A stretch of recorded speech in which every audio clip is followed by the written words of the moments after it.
بسم اللہ الرحمن الرحیم۔ میرے معزز دوستو، آج میں آپ کو حضرت امام حسین کا سر مبارک کہاں دفن ہے، آج اس بارے میں تھوڑا تفصیلی نوٹ بیان کرنے والا ہوں۔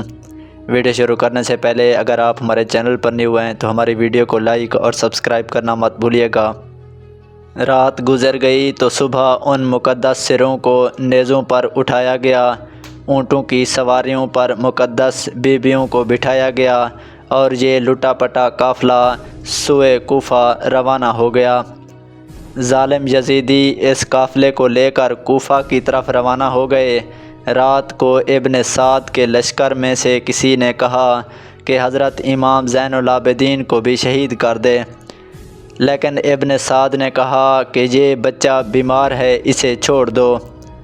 مشیت الہی بھی یہی چاہتی تھی کہ کوئی رد سادات میں سے ضرور موجود رہے جس نے سب کچھ اپنی آنکھوں سے دیکھا ہو اور وہ حالات کا عینی شاہد ہو۔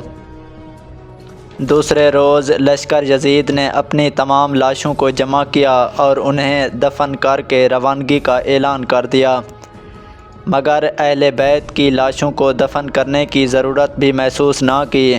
بغیر کفن اور دفن کیے خاندان نبوت کے افراد اور ان کے ساتھیوں کی لاشیں کربلا میں ہی چھوڑ دیں۔ فرات کے کنارے ایک قبیلہ بنو سعد آباد تھا۔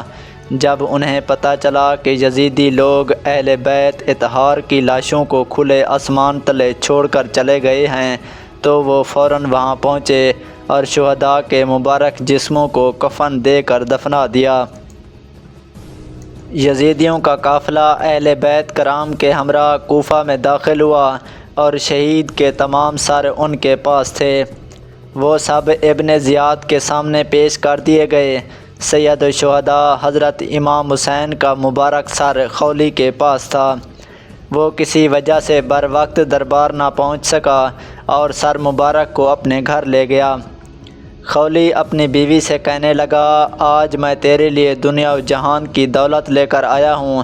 مطلب یہ تھا کہ جب یہ سر مبارک ابن زیاد کے دربار میں پیش کروں گا تو بہت سے انعام ملے گا۔ سنگ دل خول لمبی تان کر سو گیا، مگر اس کی بیوی سر مبارک کے سامنے بیٹھ گئی اور ساری رات رو رو کر گزار دی۔ خولی کی بیوی نے دیکھا کہ آسمان سے زمین تک نور نور پھیلا ہے اور سر مبارک کے گرد عجیب شکل کے نورانی پیکر طواف کر رہے ہیں۔ کچھ نہیں کہا جا سکتا کہ وہ مخلوق کون تھی۔ وہ ساری رات یہ نظارہ دیکھتی رہی۔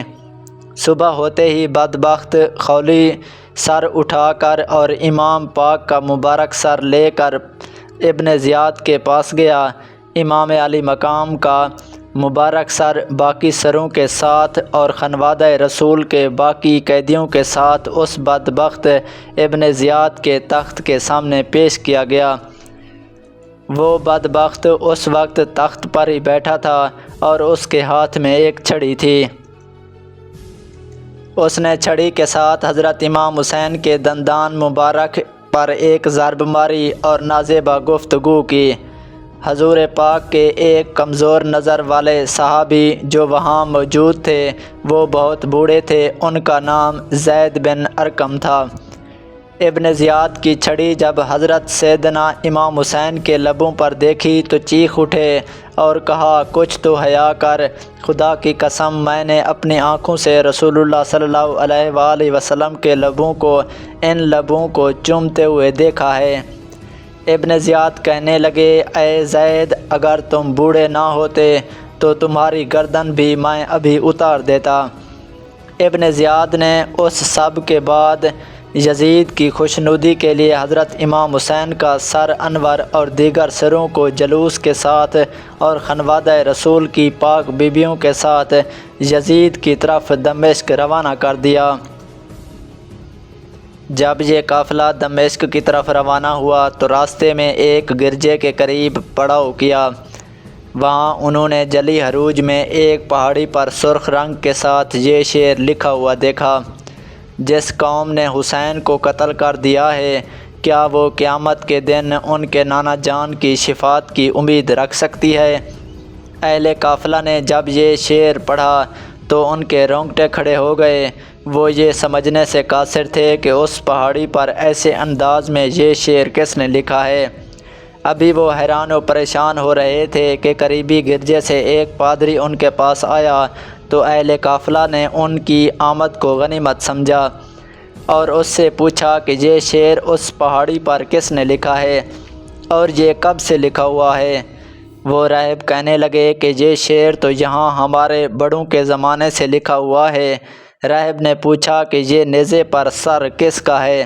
یہ قیدی کون ہیں؟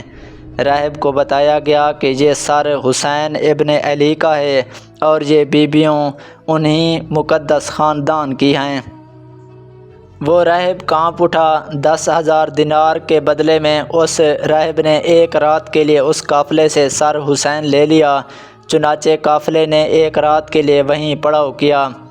راہب نے اپنا گھر خالی کروا کر پاک بیبیوں کو وہاں ٹھہرایا اور خود مبارک سر کو ایک دھوئے ہوئے پاک تشت میں رکھ کر خود اس کے سامنے بیٹھ گیا۔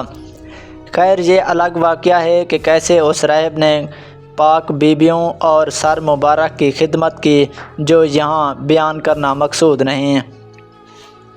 صبح ہوتے ہی یہ قافلہ دوبارہ روانہ ہوا اور جب یہ قافلہ یزید کے دربار میں پہنچا تو وہ پہلے سے ہی اس قافلے کا منتظر تھا۔ جب سر حسین یزید کے سامنے رکھا گیا اور وہ اپنے تخت پر بیٹھا تھا تو اس نے ایک چھڑی حضرت امام حسین کے ہونٹوں اور دانتوں پر مار کر کہا، تم اپنے انجام کو پہنچ چکے ہو۔ یزید نے جب نواسہ رسول کے سر مبارک کی توہین کی تو وہاں موجود حاضرین نے اعتراض کیا، جس میں قابل ذکر یحییٰ بن حکم اور صحابی رسول حضرت ابو برزہ اسلمی تھے، جن کو یزید نے اپنے مال سے نکال دیا۔ اس کے بعد دختر سیدہ کائنات حضرت زینب نے ایک تاریخ ساز خطبہ یزید کے سامنے دربار میں دیا، جس سے وہاں موجود لوگوں کے دل لرز اٹھے۔ یزید جب پشیمان ہوا تو اس نے قافلے کو قید میں ڈال دیا۔ قید سے رہائی کے بعد یہ قافلہ جب مدینہ پہنچا تو وہاں کے لوگوں نے چیخ و پکار کی۔ ناظرین گرامی، سید الشہداء کے مبارک سر کے بارے میں 5 روایات ملتی ہیں کہ وہ کہاں اور کس نے دفن کیا۔ سب سے پہلے روایت علامہ قرطبی اور شاہ محدث دہلوی سے ہے کہ یزید نے اسیران کربلا اور سر انور کو مدینہ بھیجا، جہاں پر حضرت امام زین العابدین نے سر مبارک کو حضرت امام حسن یا حضرت سیدہ فاطمہ کے پہلو میں دفن کر دیا۔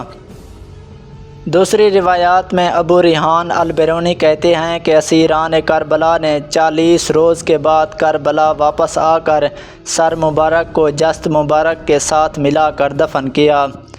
تیسری روایت یہ ہے کہ یزید کے حکم پر سر امام حسین کو ہر شہر میں لے جایا گیا۔ اسکلان پہنچا تو وہاں کے امیر نے اسے دفن کر دیا تھا۔ چوتھی روایت یہ ہے کہ اسکلان میں جب فرنگیوں کی حکومت قائم ہوئی تو 548 ہجری میں طلحہ بن زریق نائب مصر نے اسکلان سے سر انور کو نکال لیا اور مصر لے گیا۔ وہاں اس نے مشہد حسینی بنوا لیا۔ اس کے متعلق علامہ ابن حجر حتیمی مکی فرماتے ہیں کہ سلیمان بن عبد الملک نے حضور پاک صلی اللہ علیہ وآلہ وسلم کو خواب میں دیکھا کہ آپ اس کے ساتھ ملاطفت فرما رہے ہیں اور اس کو بشارت دے رہے ہیں کہ صبح اس نے حضرت امام حسن بصری سے اس کی تعبیر پوچھی۔ انہوں نے فرمایا، شاید تو نے حضرت محمد صلی اللہ علیہ وآلہ وسلم کی آل کے ساتھ کوئی بھلائی کی ہے۔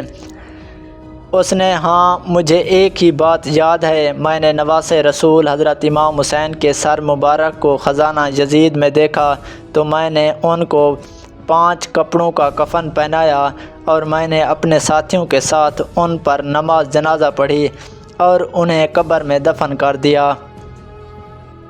سلیمان بن عبد الملک کے بعد اس کے جانشین عمر بن عبد العزیز نے سر مبارک کو نکالا اور کربلا جا کر خود جسد مبارک کے ساتھ دفن کر دیا۔ ایک روایت یہ ہے کہ جب منصور ابن جمہور نے شام کو فتح کیا تو شہر میں داخل ہونے کے بعد وہ یزید کے خزانے والے کمرے میں گیا۔ وہاں پر اسے سرخ رنگ کی ایک ٹوکری ملی۔ منصور نے اپنے غلام سے کہا اس ٹوکری کو حفاظت سے رکھو کہ یہ بنی امیہ کے قیمتی خزانوں میں سے ایک خزانہ ہے۔ لیکن جب اس کو تھوڑے عرصے کے بعد کھولا تو دیکھا کہ اس میں امام حسین کا نورانی سر ہے جیسے عطر کی خوشبو آ رہی تھی۔ اس نے اپنے غلام کو حکم دیا کہ ایک کپڑا لائیے۔ اس نے سر کو اس کپڑے سے ڈھانپ دیا اور پھر کفن کرنے کے بعد اس سر کو دمشق میں باب فرادیس کے پاس دفن کر دیا۔